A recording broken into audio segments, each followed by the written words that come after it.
అందరికీ కూడా నా హృదయపూర్వక నమస్కారాలు తెలియజేసుకుంటూ ఈరోజు న్యాయ బ్రాహ్మణ సంక్షేమ సంఘం ద్వారా గౌరవనీయులు పెద్దలు పూజ్యులు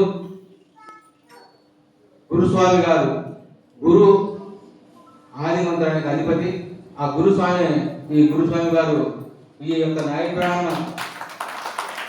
కులంలో పుట్టి న్యాయ బ్రాహ్మణ కులస్తులకు న్యాయ బ్రాహ్మణ కులస్తులు చదువుకునే వాళ్ళకి ప్రోత్సాహ బహుమతులు ఇవ్వాలని వాళ్ళందరినీ చదువుకున్న వాళ్ళని ఒక వేదిక మీద తీసుకొచ్చి వాళ్లకు ఒకరినొకరు పరిచయం చేస్తూ ఒకరికి 900 మార్కు వచ్చాయి 990 వచ్చాయి 980 వచ్చాయి పరిచయం చేసుకుంటూ ఈ విద్యార్థులు కూడా రేపు ఉన్నత చదువులు పై చదువులు పోయినప్పుడు కూడా ఒకరి కలయిక కూడా ఉంటుంది ఈ యొక్క పురస్కారాలు తీసుకున్న ద్వారా.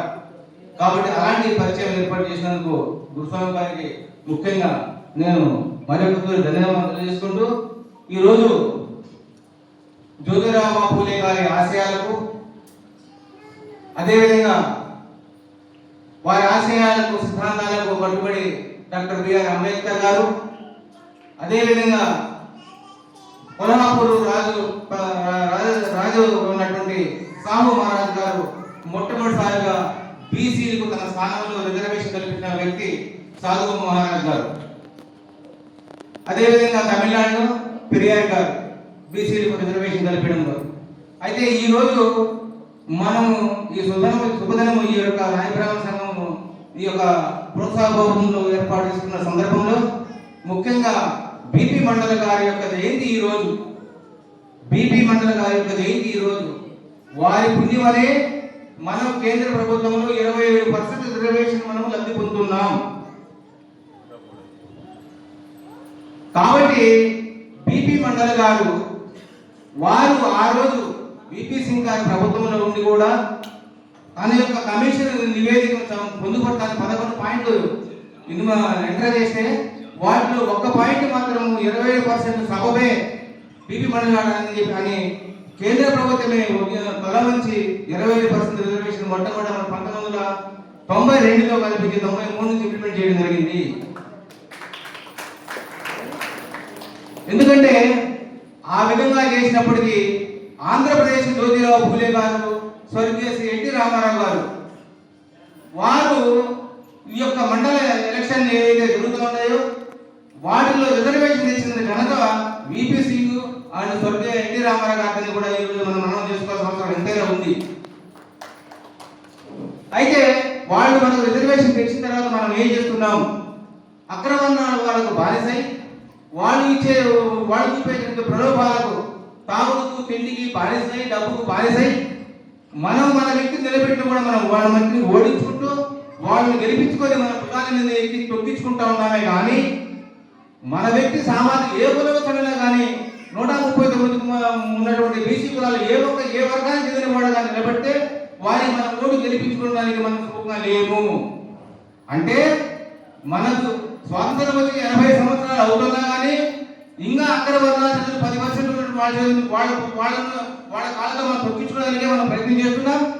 ఈ రోజు ప్రతి ప్యానల్లో మనం చూస్తున్నాం వాళ్ళు అగ్రవర్ణాలు వాళ్ళ ఫోటోలు పోయినట్టే వాళ్ళ కాళ్ళ కింద మన ఫోటోలు ఉంటాయి. ఎందుకు మనకి డిస్కృతి 60% ఉన్న బీసీని మన బీసీ క్యాండిడేట్ నిలబెట్టుకొని 60% మన ఓట్లు మనం వేసుకుంటే మన క్యాండిడేట్ గెలిచడా? ఈ విధంగా విద్యార్థి దర్శింటే చదువుకునే దర్శింటే మీలో పరివర్తన రావాలి. ఎందుకంటే గతంలో జరిగిపోయింది కాదు 20 సంవత్సరాలు జరిగిపోయినాయి. ఇప్పుడు వచ్చేటువంటి కాలం అధునాతన కాలం, టెక్నాలజీ కాలం. ఇప్పుడు ఇక్కడ మాటలు ఇమీడియట్ గా ప్రపంచం జరిగిపోయే కాలం. అప్పుడు ఎప్పుడో జరిగితే ఎప్పుడో వచ్చేది, కానీ ఇప్పుడు అట్లా కాదు. ఇక్కడ మాట్లాడి ఇప్పుడు ప్రపంచంలో నీ మాటలు అందించిపోతున్నాయి. అలాంటి టెక్నాలజీ వచ్చిన రోజుల్లో మనం బీసీలము మన ఓటు మనం వేసుకొని మన క్యాండిడేట్ మనం పెంచుకుంటే మనమే శాసనసభలో ఎన్నుకున్నాము, మనమే చట్టాలు ఎందుకు చేయము, మనమే ముఖ్యమంత్రులు ఎందుకు కాము అని కూడా మనం ఒకరు ఆలోచించాల్సిన అవసరము రాబోయే విద్యార్థులకు మన తల్లిదండ్రులకు అందరికీ కూడా ఉందని చెప్పి తెలియజేసుకుంటున్నాను.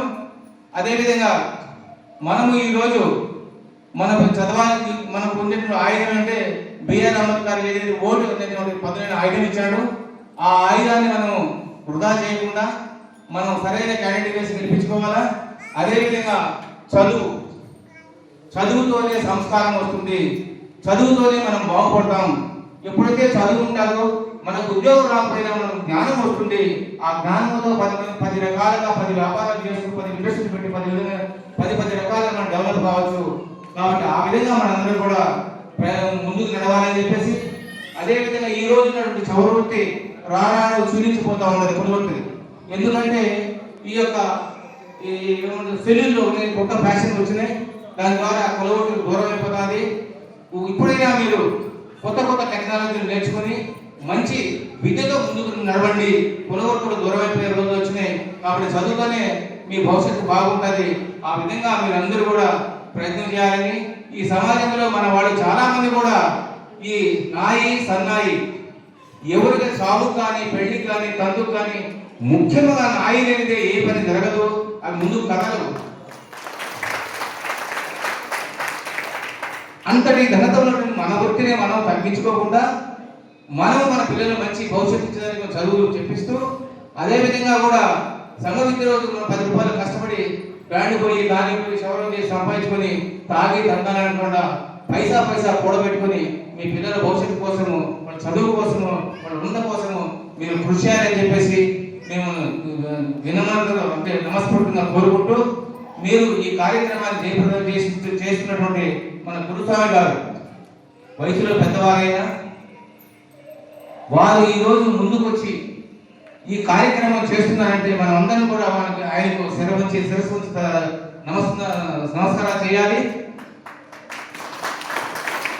ఇదే విధంగా ఒక 4-5 రోజులు మనం చదువుకుని మంచి విద్యాబుద్ధులు నేర్చుకున్న తర్వాత ఆ విద్యాబుద్ధుల ద్వారా మీరు కూడా ఇలాంటి కార్యక్రమం చేసి ఆయన ఆదర్శంగా తీసుకోవాలి అనేటువంటి సందేశాన్ని మీకు ఇస్తూ, ఏదైతే ఈ రోజు ఇక్కడ మా పత్రికారులు ఏదైతే వచ్చారో వాళ్ళు కూడా మేము ఏదైతే ప్రజలకు ఇచ్చే సందేశం ఏదైతే ఉందో వాళ్ళు చూసా తప్పకుండా తమ పత్రికల్లో ప్రచురించి 10 మందికి తెలిసే విధంగా రాస్తారని మీకు కూడా నేను నమస్కారం సెలవు తీసుకుంటున్నాను.